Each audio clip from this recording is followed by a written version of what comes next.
welcome to the X Zone, everyone. My name is Rob McConnell, and we're coming to you from our broadcast center and studios in Crystal Beach, Ontario, Canada.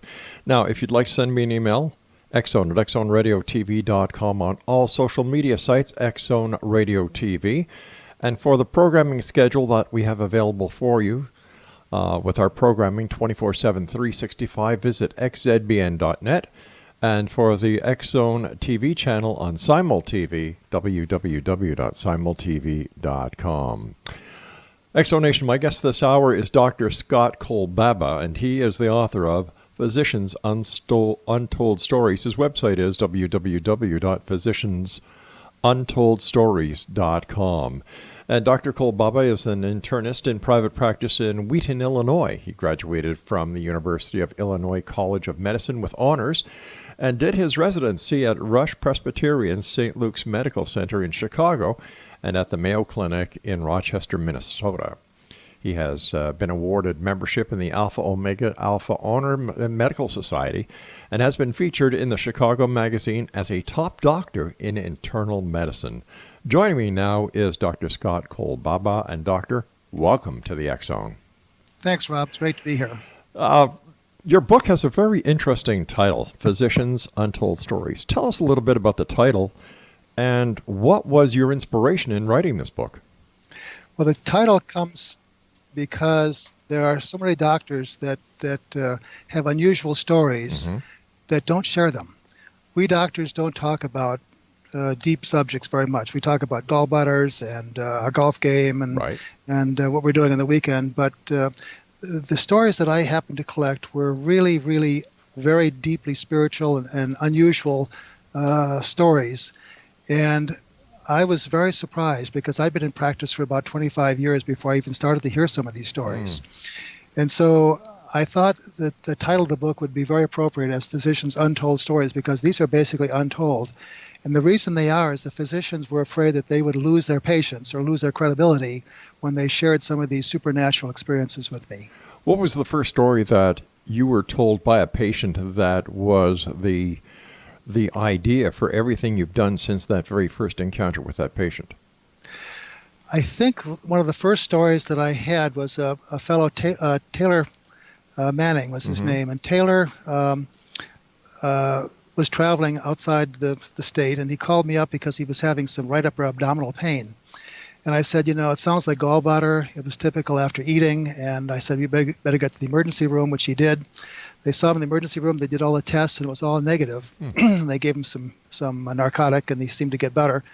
But I said, when you come home, Taylor, let's take a look at you and make sure that you're okay. So he came home. He was still having the pain. So at that point, I ordered some of their sophisticated tests, thinking that, the hospital didn't do all the right tests, and I ordered some fancier tests, and everything came back normal. And he was still having a great deal of pain right upper abdomen, again, very typical for gallbladder. And so I didn't quite know what to do with him, but it was really unusual. After about 3 or 4 days, after a couple of additional tests, I woke up in the morning thinking, I have to call him this morning and talk with him. And that's really unusual. It was about 6 o'clock, 6:30 in the morning. So I called him up. I'm sure I woke him up. And I said, I'm thinking about you. And I had this idea that you need a lung scan. And he said, well, that's kind of unusual because this is an abdominal pain. Why would I need a lung scan? And I said, I just had this feeling, this overwhelming feeling that I couldn't get out of my system. So he said, well, I can't do it today because I'm flying off to Denver. And so I didn't know quite what to do. I said, when is your flight leave? And he said, about 2:30 in the afternoon. So I said, if I can get you the scan first thing in the morning, would you go for it? He paused for quite a while and finally said, okay. So I called the radiology department. I told them what I was looking for. They kind of laughed at me, for doing a lung scan for a person with abdominal pain, but they decided to go ahead with me. So they told him to come right over. He went over there, and about an hour later, I got a call from the radiologist. Radiologist said, nice call, Scott. How'd you think of a lung scan? And I said, I just woke up this morning and thought about it. And he said, well, you probably saved his life. He had a massive pulmonary embolus sitting on his diaphragm on the right side of his lung. Had we not done the lung scan and he flew off to Denver, he might not have survived. How did that affect you personally, Dr. Scott? I was really shaken up. You get weak knees when these kinds of things happen to you, and you get the goosebumps, and you think, boy, there's something else that was looking out for him and out for me that morning when I woke up. And so after that, you let that pass, and it impresses you for a while. But then, the busyness of life takes on, and the usual humdrum of things. But then a couple other docs came to me with unusual stories that I've never heard before. And after I heard those stories, I thought, I better write these down. This is so incredible. And I wondered if other doctors had stories like those also.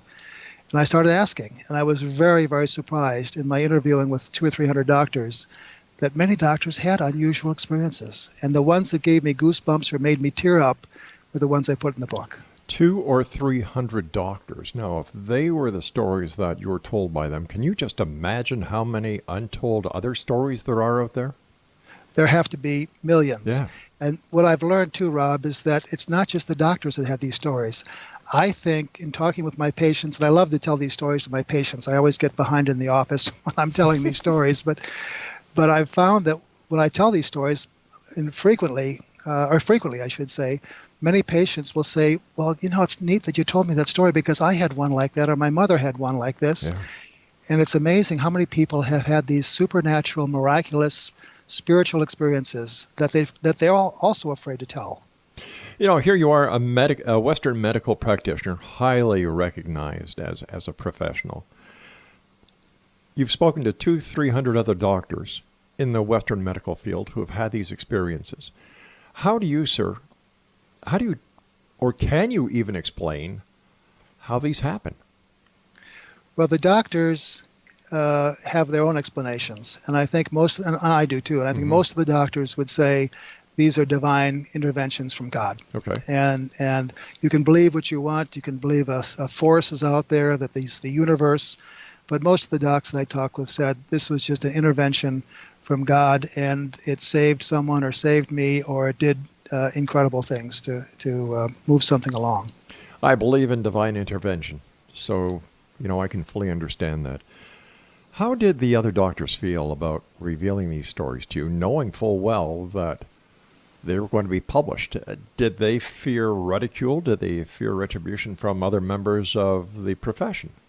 Absolutely. These are unusual stories. And the docs that I interviewed, I've known for many, many years, some of them over 30 years. My goodness. And I picked the docs that I knew were straight arrow docs, kind of boring at parties. They just like to do their work. They were great doctors. They had no reason to gain anything from telling these stories. And so they were all very hesitant to tell me. As a matter of fact, Dave Mokel, who's a great orthopedic surgeon, who told me one of the first stories, ran up to me in the hallway, and he said, "Scott, I've got to tell you this story about a mutual patient." And I said, well, "Okay, Dave, go ahead and tell me." And he said, "Well, I can't tell you here. Someone might hear me." So we had to go into a private room on the floor where there were no patients in the room. And he went on to explain an incredible story. And I said, "Well, Dave, who did you tell the story to already?" And he said, "My wife, and that's it. No one else."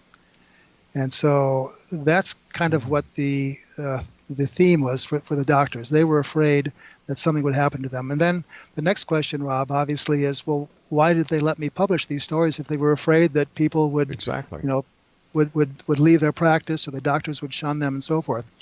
I think one of the things I discovered about docs, and again, it was really fun to interview these doctors because I was able to really get into the heart of a doctor, the soul of a doctor, as to what makes them tick. I think the thing that they expressed to me was that they wanted to make a difference in the world. They wanted people to know that there's something else out there. Right. And that desire to be what I called sappy do-gooders was greater than the fear of losing their practices and losing their colleagues. And as it turned out, no one was shunned by their patients. No colleagues were ostracized. Right.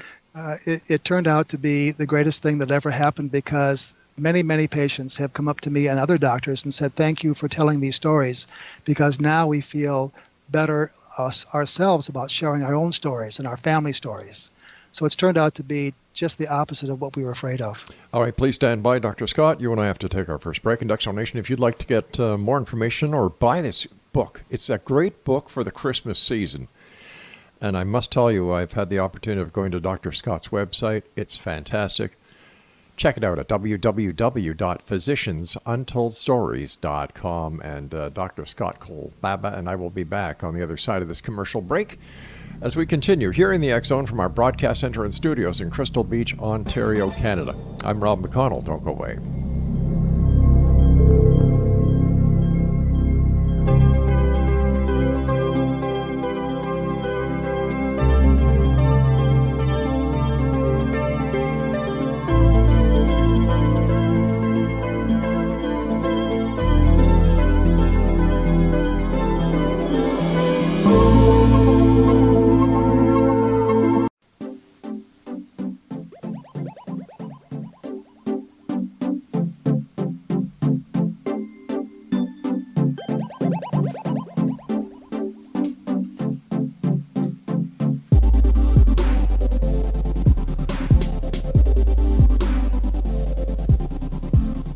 Welcome back, everyone. Dr. Scott KOLBABA is our special guest of this hour. He is the author of Physicians Untold Stories. His website, physiciansuntoldstories.com.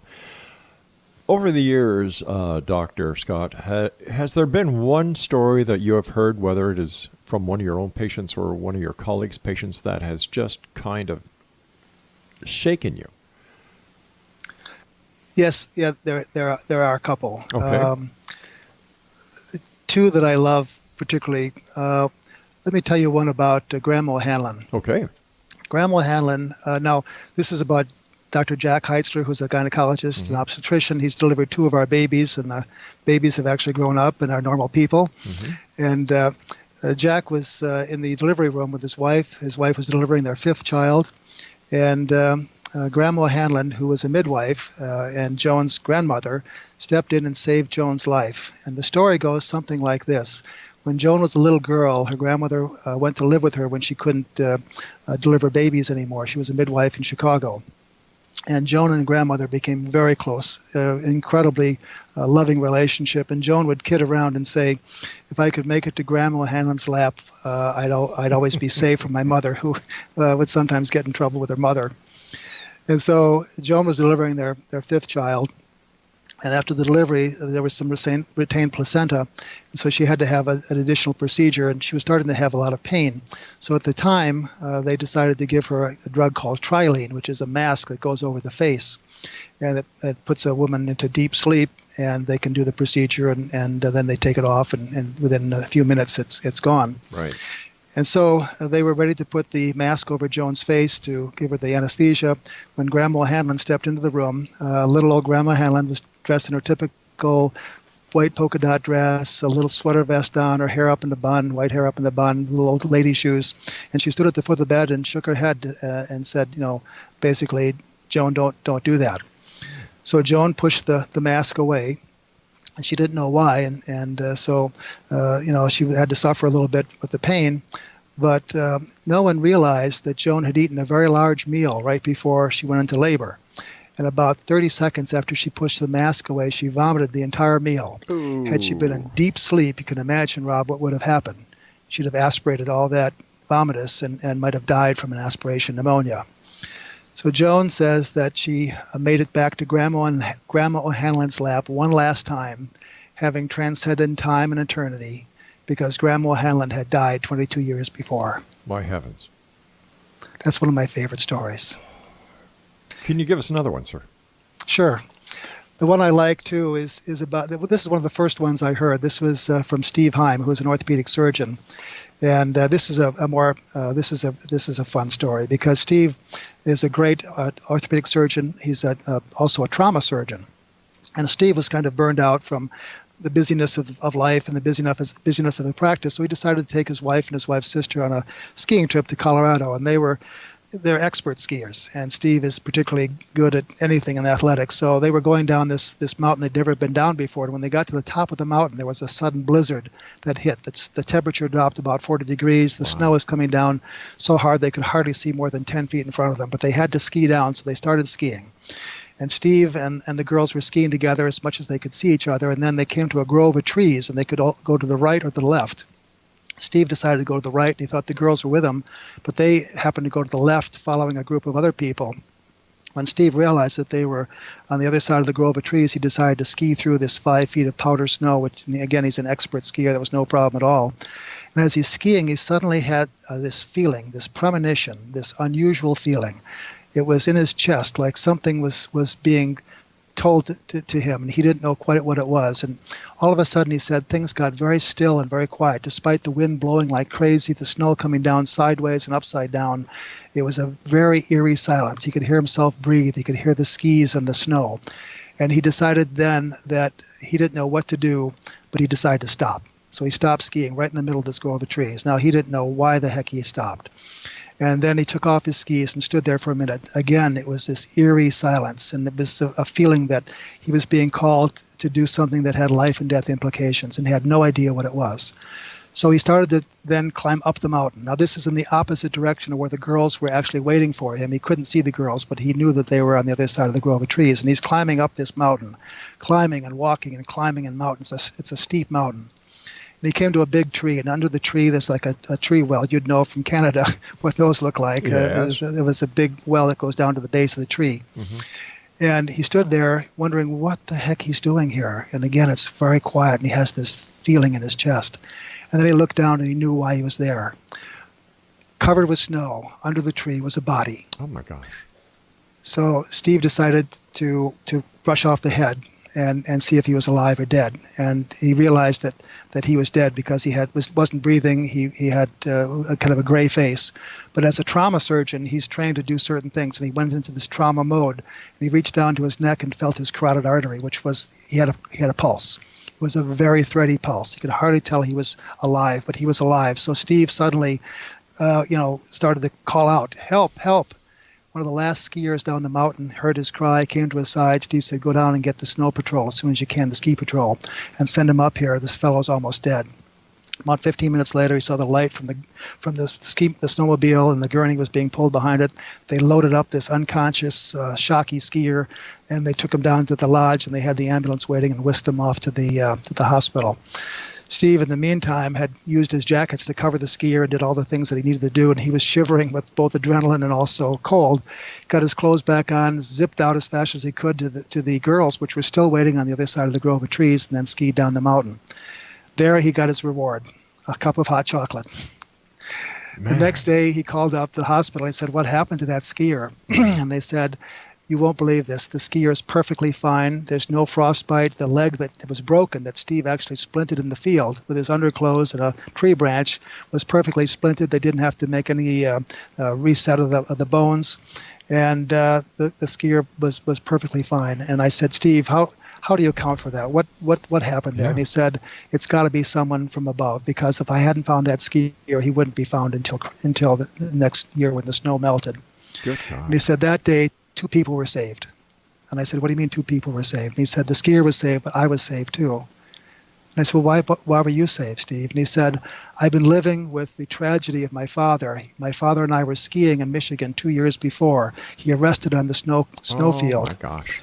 And I couldn't save him. We did CPR for an hour, and we lost his life. And I blamed myself for his death.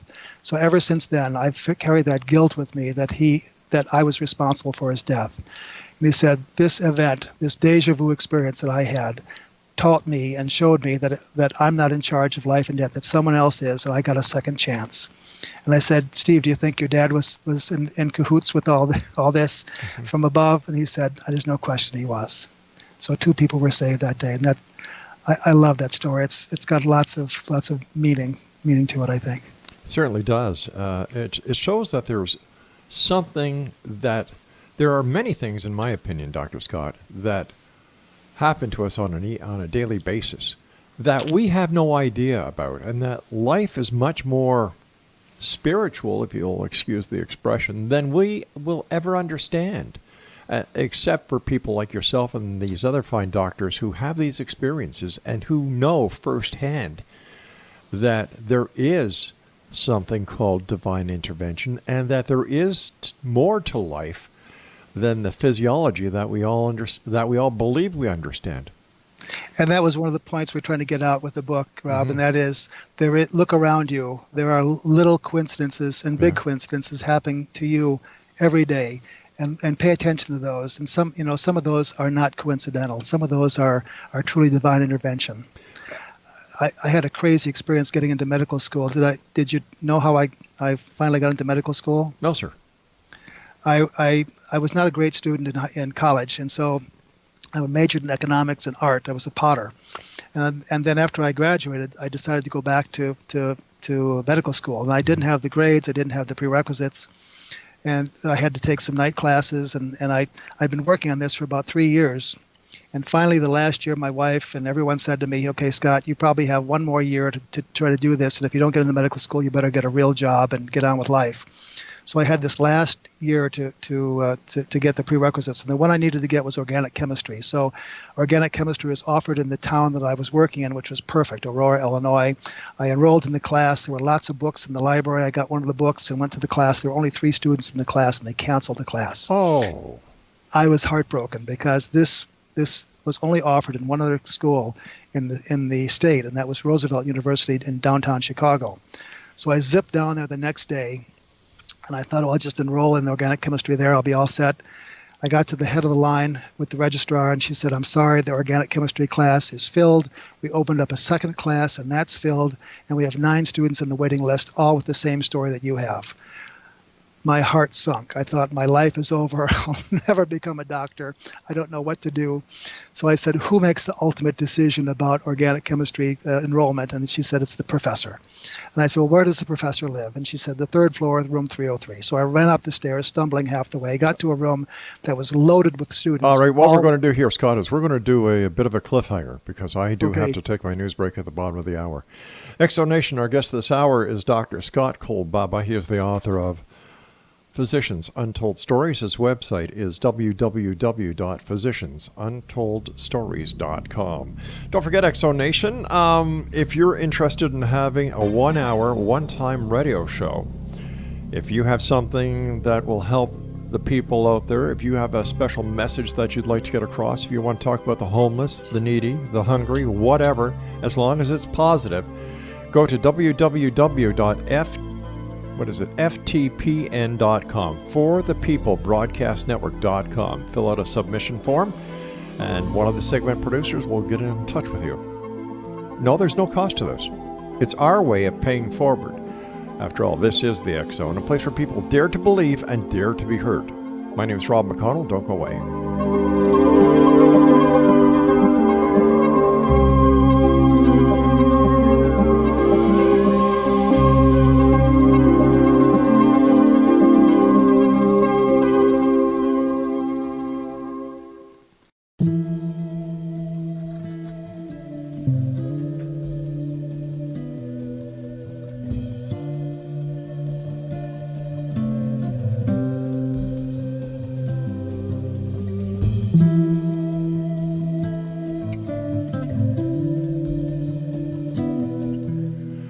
And welcome back, everyone. This is the X Zone. I am Rob McConnell. We're coming to you from our broadcast center and studios in Crystal Beach, Ontario, Canada. Once again, to visit the X Zone Broadcast Network website, where you can find out about all the shows we have available to you 24/7, 365 around the world. Go to www.xzbn.net. And for the X Zone TV channel, it's on SimulTV at www.simultv.com.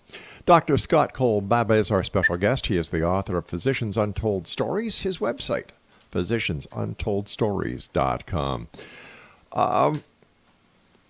When you're talking to these patients about their experiences, do any of them or have any of the doctors talk to you about dreams that they have had that may have foretold about the events that they were going to be part of?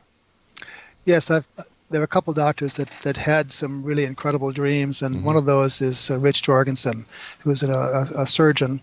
And Rich was talking to one of his friends, and she was kind of a hippie 70s type, and she said, the spirit will allow you to tell your dreams to a person that you dreamt about, and you need to do that because that's a way of them communicating with someone. And Rich thought that was an interesting idea, but he couldn't remember many dreams that he had. Well, one night he had this most incredible dream. He dreamt It was kind of a bad dream. He dreamt that one of his good friends, Judge Glasso, who was a prominent judge in the Illinois area, had died of a heart attack, and he could see him in the casket in the funeral home. He could see people crying all around. It was just one of those dreams. Rob, have you ever had a dream that you woke up and you couldn't get it out of your mind because it was just a phenomenal dream? Definitely. And so Rich kept thinking about this dream, and he thought about this friend of his that said, you have to tell people. And he was very hesitant to tell his best friend that he saw him dead in his dream. But he had to call him up. He called him up and very hesitantly said, Judge, I had a dream about you last night, and I dreamt that you were dead. Well, the judge kind of laughed about that. That's kind of a preposterous dream. And Rich said, well, I'd like you to do one thing for me. If you could just go get a physical. You probably haven't had a physical for a while. And the judge said, no, I haven't. So Rich said, get a physical, and I'll be very happy then if you get their physical. So the judge went to get a physical. He had a complete exam with EKG and labs and x-rays and so forth. Everything was perfectly fine. So he called up Dr. Jorgensen and said, Rich, okay, I did what you said. The doctor said I'm going to be perfectly fine, and don't worry about me anymore. And Rich got this sick feeling in his stomach, like the dream was so powerful that he said, Judge, I need to have you do one more thing. I dreamt that you had a heart attack. Would you please see a cardiologist? And the judge says, come on, Rich. I did all you said I needed to do, the doctor and so forth and so on. It turns out that he did see the cardiologist. The cardiologist put him on a stress test, which he failed very badly. And then admitted him to the hospital right away, did an angiogram, and he had multiple coronary lesions and what's called a widowmaker. Right. Widowmaker is that one main artery that supplies most of the heart with blood. He would have been dead within a few weeks or months had he not had that done. The next day, they decided to do a bypass much sooner than they would normally because they were afraid he would die of a heart attack if they didn't. They did the bypass. He was very successful. It literally saved his life, and he lived for many, many years after that, perfectly healthy, and about 1,000 games of golf with Rich Jorgensen later. He was great. What a story. What a dream. And so I think we all have dreams sometimes that if they're really powerful, we just need to pay attention to what we dreamt. Now, before we went to the commercial break with the news, we were talking about how you got into medical school, and you were running upstairs to room 303 to see the professor because he had the ultimate okay, or he had the ultimate ruling who got in and who didn't. So please continue that story. Well, I got up there, and if I didn't get this class, I would not become a doctor because I had this last year to finish up. There was only organic chemistry was the only prerequisite I needed. If I didn't take that, I'd have to get a regular job and give up my hope. So I got to this room where there were a bunch of students who were asking about the same thing that I was. Can I get into the class? And I must have looked really sad to the secretary, and I said, I just need 30 seconds of the professor's time. And she said, okay, you can go to the little ante room there where the two professors that are teaching the class are talking. And I sat outside the room. The door was paper thin. I could hear the professors talking about how they didn't have any books. They looked all over for textbooks, and in those days they didn't have computer textbooks, so they had to get the hard copy books, and they had none of the books for the new class, the 30 students that they opened up a class for. They didn't know what they were going to do because the class started the next day. So the one professor left. I walked in to talk with the professor that could make that decision, and I said, listen, I want to, I pleaded my case, and he said, look at this room out there. Everyone wants the same thing you do. I'm very sorry. I just can't accommodate you. And about that point, I knew this was my life on the line. So I said to him, if I can get you the books for your class, will you let me in the class? And all of a sudden, he took a very great interest. He opened his eyes. He looked up at me. His eyebrows went up, and my heart was in my throat by this point, beating as hard as it could. And he said, there was a long pause. And finally, he said, can you get me 30? And I said, more. There was another long pause. And then he said, you're in. Now, what are the odds that I could be there at that very moment when the two professors were talking about getting books and the trouble they'd had with getting books, where only I could help them and only they could help me. But how could you get the 30 books that they couldn't? They had the books in Aurora University where the class was dropped. They had about 30 or 40 books on the shelves. When they canceled the class, all the books were still in the library, and I knew that and they didn't. Wow. So I got in, and it was, I didn't realize at the time, but that truly was some divine intervention that allowed me to get into that class, get into medical school, because had I missed that by 30 seconds, I would have been a different person. What do you say to people that you meet and, they find out who you are, the book that you read? What are some of the most interesting questions that you get from the public? The public, and especially my patients to whom I like to tell these stories, have been very, very positive and very supportive. I've received literally no criticism from any of my patients or any of my friends or anyone, basically. And that was shocking to me, that people say that these stories give me hope, they give me peace, they renew my sense there's something else out there. So it has been very positive. And in addition to that, many patients will tell me their own story. They'll say, "Listen, I've got a story like that too that I've never told anyone." Yeah. And let me tell you. And I've heard some incredible stories from patients. And thank goodness they feel okay to tell those stories now where they didn't before. Is there a common thread that you've seen between the doctors who tell you their stories about their patients? Because this seems like these are very special members of not only the Western medical profession, but of society itself. I looked for that. I looked to see, are these spiritual people? Are these religious people? Do they have some characteristic in common? And I would say no. These stories and these experiences have happened to doctors that are never go to church, that don't have a belief system. These have happened to very, very spiritual and very religious people. So it's a whole spectrum. And I think that the divine intervention can happen to any of us, whatever our belief system is. And it has changed a number of doctors and changed their lives when they've had an experience like this. You can imagine if you've had something like this happen to you, you're a different person after that. So it's all spectra of doctors. How have these experiences changed the lives of patients? Well, I think what many doctors do, and my partner is a good example of this, John Bourne. John will say, when I get that little voice in the back of my head, I listen to that. And I think he and many other doctors that get that little premonition will listen to that. Now, you can't order crazy tests and things that don't make any sense. Right. But, for example, he had a patient the other day who he was clearing for a pre-op for a total joint surgery, and he does a lot of that. And he had this, after they cleared the person that day, he went home and he had this little naggy thought in the back of his head, maybe I should do a stress test on this guy. Maybe I wonder if I should do something like that. And he said, that's that little voice, and he knew he had to do something. So he did a stress test. He failed it. The guy ended up with bypass surgery like the one that Dr. Jorgensen was involved with. And it saved his life because he had severe coronary disease, and had he gone to surgery, he may have had a heart attack and died from that. So I think the doctors are paying attention in many cases to those little thoughts, their little premonitions. And they may just be, some of them are from experience, but some of them I think are from something above that helps us to accomplish what we want to accomplish. I can attest personally to that intuition, that gut feeling. I was a police officer and criminal investigator for a number of years.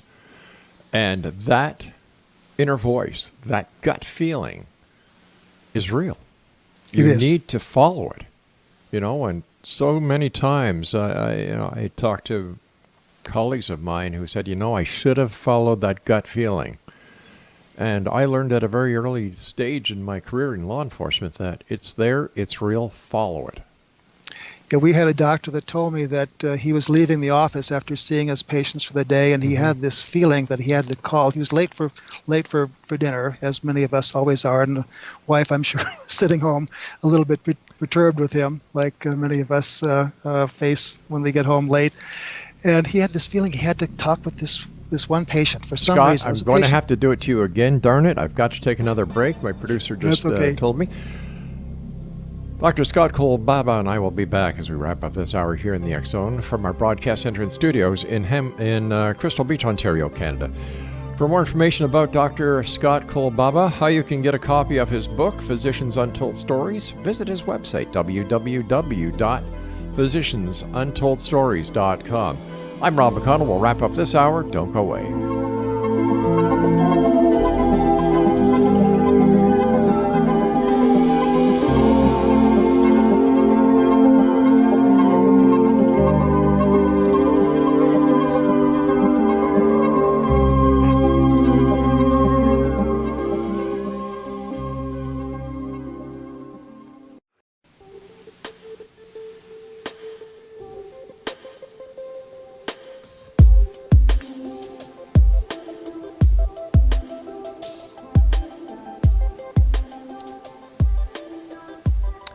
And welcome back, everyone. This is the X Zone. I am Rob McConnell. We're coming to you from our broadcast center and studios in Crystal Beach, Ontario, Canada. Now, before I get back to our guest this hour, Dr. Scott KOLBABA, who is the author of Physicians' Untold Stories, I would just like to remind everyone that what we've decided to do here at REL-MAR is pay things forward. You're probably saying, what's that all about, Rob? Well, it's very simple. We've been doing this. We've been doing our show and the network now for 30 years. We decided that there's a lot of negativity in the world, and there's a lot of people who write us, emails and call us and share their ideas, and the majority of them are super. So what we decided to do is give these people who have ideas, just like yourself who's listening right now, on how to make this a better world, but you've never had the opportunity of getting your message out there. So what we're doing is we are giving a one-time, 1-hour radio show to people who have these ideas, who want to get a message out there, who want to make a positive change in this world of ours. Now, all you need to do to participate is go to www.ftpbn, that's the For the People Broadcast Network.com, that's ftpbn.com. There's a very simple submission form there.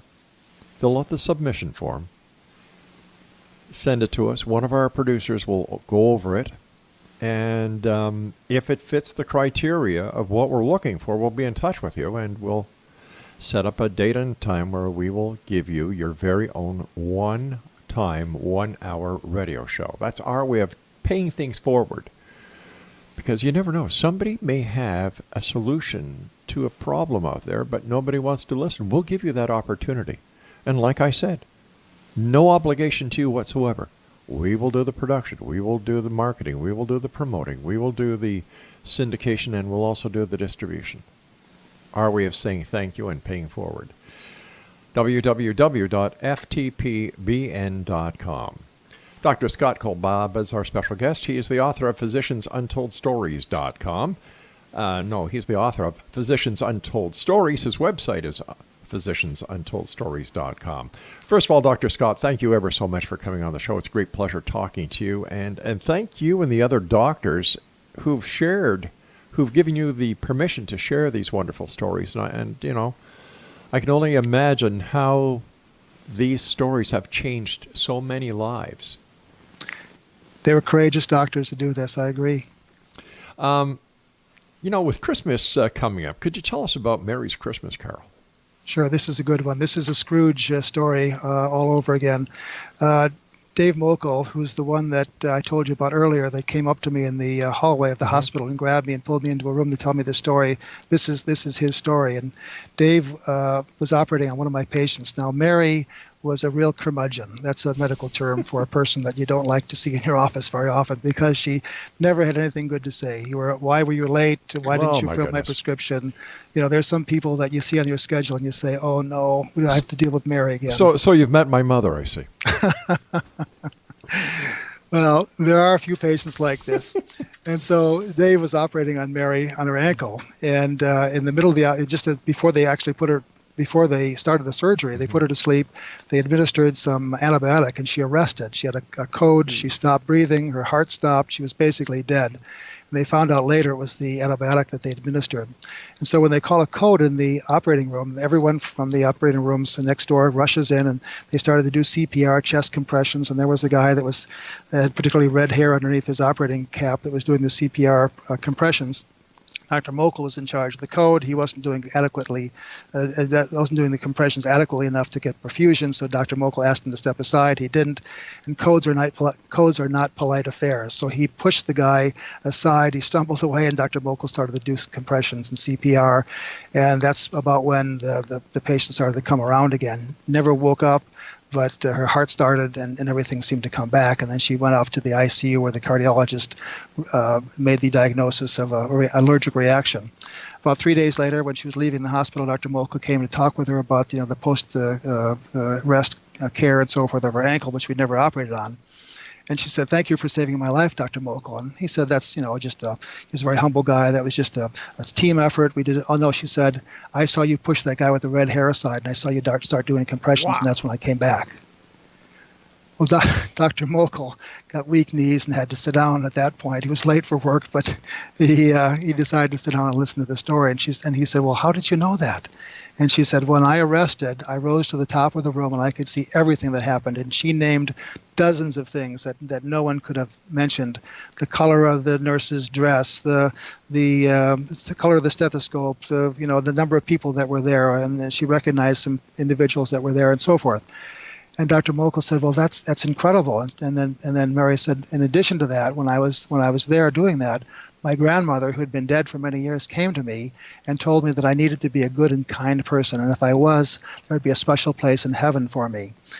And then the grandmother left, and she went back into her body when her heart started to beat again. Dr. Mokel said, "This is an incredible story." And he tried to reason how scientifically this could happen, and he just couldn't come up with a scientific explanation. This was just an out-of-body, near-death experience. And afterwards, I saw Mary in the office. She brought us cookies. She was the nicest person in the world. She had totally turned her life around. She was kind and gentle to all of her relatives and her parents. She didn't live for a very long time after that because she had multiple medical problems and diabetes and so forth. But the time that she was on Earth, she was the kindest, most wonderful person. And I call this Mary's Christmas Carol because she truly had a Scrooge experience where she went from being unkind to the most kind and loving person that you can imagine. And that reminded me of the essence of Christmas. Isn't that wonderful? It's never too late, is it, Doctor? No, it isn't. It isn't too late. Touching briefly on out-of-body experiences and near-death experiences, based on the people that you've talked to, what happens when they experience a near-death experience? Do the stories vary, or is it basically the same storyline? Rob, I've been very surprised. I didn't know anything about these kinds of events and experiences, and you don't learn about this kind of stuff in medical school. Right. And after hearing these experiences, I started reading other books and listening to other people talk about their near-death experiences or their out-of-body experiences or their experiences with death or people coming back to help and so forth. And I was surprised to find out that many, many people have had very similar experiences. Yeah. I thought the doctors were very unique in the stories that they had, and they have some very unusual stories. But many of these stories are very similar to the stories of other people and other cultures and other professions, and so I was very surprised that these kinds of things happen over and over, and they're very similar. That was very surprising and shocking to me. What has been your most significant revelation since working on this project, publishing this book? And I understand there's another book coming out. Yes, there is. What has been your most significant life-changing experience or story that you've had, or what is it that has really cemented the belief in what you do and your desire to get it out there to the masses? I think there were probably two experiences that I had. The one I can think of was the near death of my daughter. My daughter Lucci is a show choir girl, and so she dances and sings on stage in high school. And they took a bus to Onalaska, Wisconsin, and it was about a 5-hour drive from Chicago. They left about an hour before we did, and about halfway through, Lucci called me up and said there was a little fire in the bus, and it's no problem, we're okay. And she sounded a little strange to me, but I didn't think too much of it. We hung up, and about an hour later, we came across an area of the expressway that had lots of police cars and fire trucks, and there was this huge flaming structure off to the side. It was a bus. Oh, no. It was Lucci's bus. My wife almost freaked out. She said, "That's Lucci's bus." It was totally on fire. The whole thing was incinerated. And evidently what happened was the rear tire of their bus became a flat tire. And the rubber was hitting the side of the bus and caught it on fire. And they pulled off, and the bus behind them started texting all the girls in the first bus that their bus was on fire. They had to get out. Well, the fire went very quickly. The bus filled with smoke. The girls only had one escape exit in the front of the bus, and so they had to line up. My daughter Lucy was in the back of the bus. The flames were on the side of the bus. They were going underneath the bus. The bus was filled with smoke. The girls were coughing and screaming. They were trying to get out of the bus before they all burned up. The flames were getting larger and larger, and then the people in the bus behind that said there was something really strange that happened. All of a sudden, it was like a blanket, like a giant hand went over the bus. The flames died down and allowed every single girl to jump off the bus without being harmed the least. When the last girl jumped off the bus, there was a roar of flames that came through the bus and burned everything in the bus. Oh, my Lord. Had Lucy been in the bus, she would have been killed. And that was one of the most moving experiences that I've ever had. Scott, Scott, I know that we've got many more stories that we could share with the listeners, but unfortunately we've run out of time for today. I'd love to have you back on anytime your schedule allows, Scott. I admire the work that you do.